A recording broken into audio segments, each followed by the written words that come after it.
అనిതൊക്കെ മിത്താണെന്നാ വിചാരിച്ചിരുന്നു. അപ്പൊ ചന്ദ്ര ശരിക്കും സൂപ്പർ ഹീറോ ആണോ?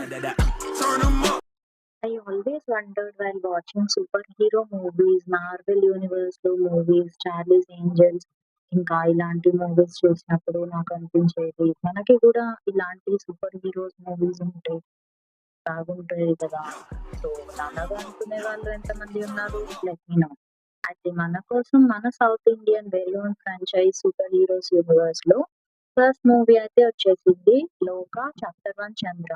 మూవీ నేమ్ లోనే చాప్టర్ 1 అన్నారు అంటే అర్థమవుతుంది వీల్ నో సో అప్కమింగ్ మళ్ళీ మళ్ళీ ఇంకొన్ని చాప్టర్స్ ఉంటాయి, సూపర్ హీరో మూవీస్ వస్తాయి అని. సో ఇది మన దల్కర్ సల్మాన్ గారు బ్యానర్ వేఫేరర్ ఫిలిమ్స్ నుంచి వేఫేరర్ సినిమాటిక్ యూనివర్స్ అయితే స్టార్ట్ చేశారు. 94 days లో షూటింగ్ కంప్లీట్ చేశారు and films budget nearly 30 crores. I mean nothing is impossible in Malayalam industry అని ప్రూవ్ చేశారు. సో మూవీలోకి వెళ్తే lead character Chandra played by Kalyani Priyadarshan,